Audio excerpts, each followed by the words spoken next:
5 seconds to go.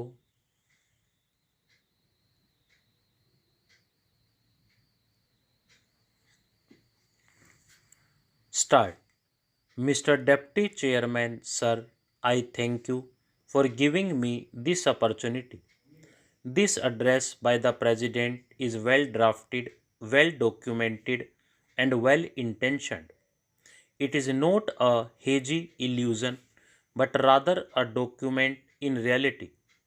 What is the thinking of the government? What is the government doing? They are contained in this address.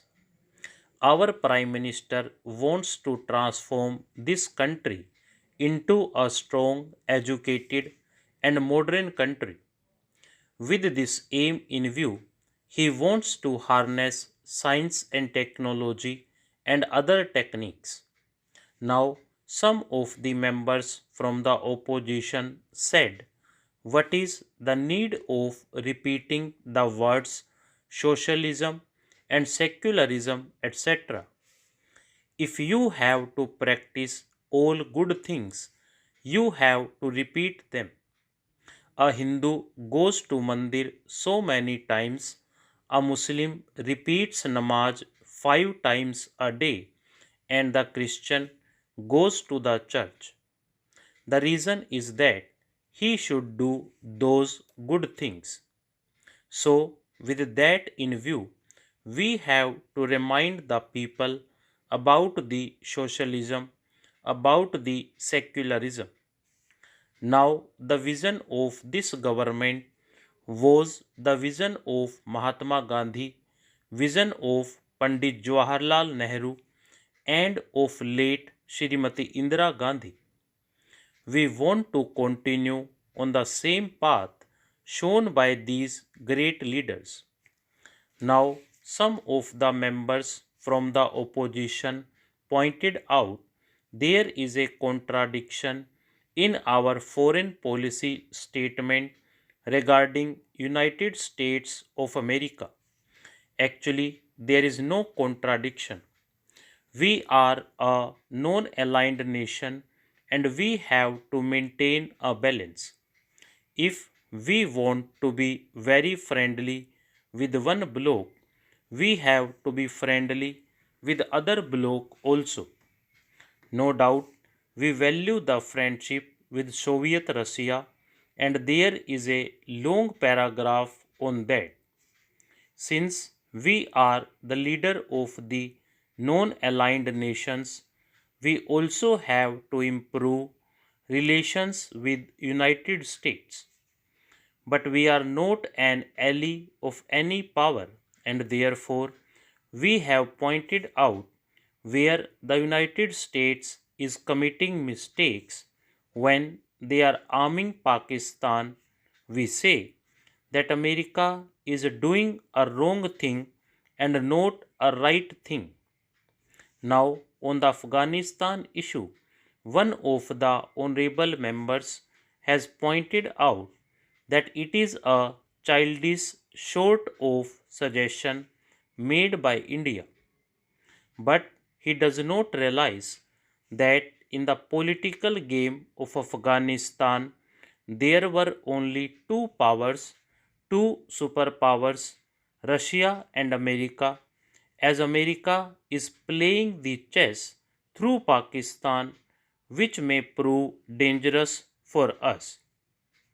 It is to the credit of our government, to the credit of our Prime Minister, that when Russia announced return of army from Afghanistan, they conveyed that to India, and also the American Deputy Foreign Minister has come to consult our Prime Minister to find the real, good, and permanent solution to Afghanistan issue. By that, India has gained in the world politics. Regarding Sri Lanka issue, some members pointed out that we have done the same, but actually there was no other alternative left for us. That was the best option for India. At that time, There was a vacuum in Sri Lanka, and this vacuum would have been filled either by any superpower, or by Israel, or by any other power. And in that case, what would have been the political and strategic position of India? Therefore, we sent the Indian forces to Sri Lanka not to conquer but to bring normalcy and order in the framework of the constitution of that country, and for that also, for the first time, the Tamilians were given their right to vote and everything required in the normal life of the Sri Lanka government. It was a right move at that time.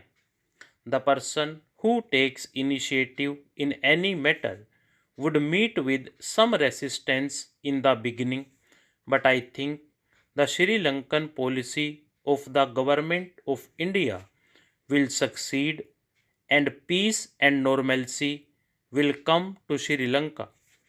Coming to the internal policy, this government of our Prime Minister has stood through two grim tests. One is forced by nature, and another is hatched by conspirators. The first is the drought and floods. The country has passed through the unprecedented drought and floods this time, and instead of wasting time on known issues, our Prime Minister tackled the floods and drought situation with all the might of the government, and everything was mobilized, and nobody was allowed to die due to hunger, and all help was given to the needy. The second is the conspiracy to topple this government, the conspiracy to actually defame the Prime Minister. In India, all the political parties move round the political leaders. The people have said that we are not socialists and that we are forgetting socialism. But in the address, we have given all prominence to the public sector and to the development of the poor, of the downtrodden. This is the goal of our government. There might be some faults in the public sector.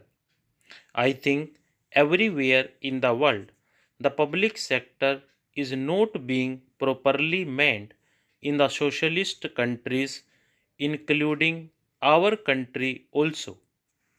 Stop.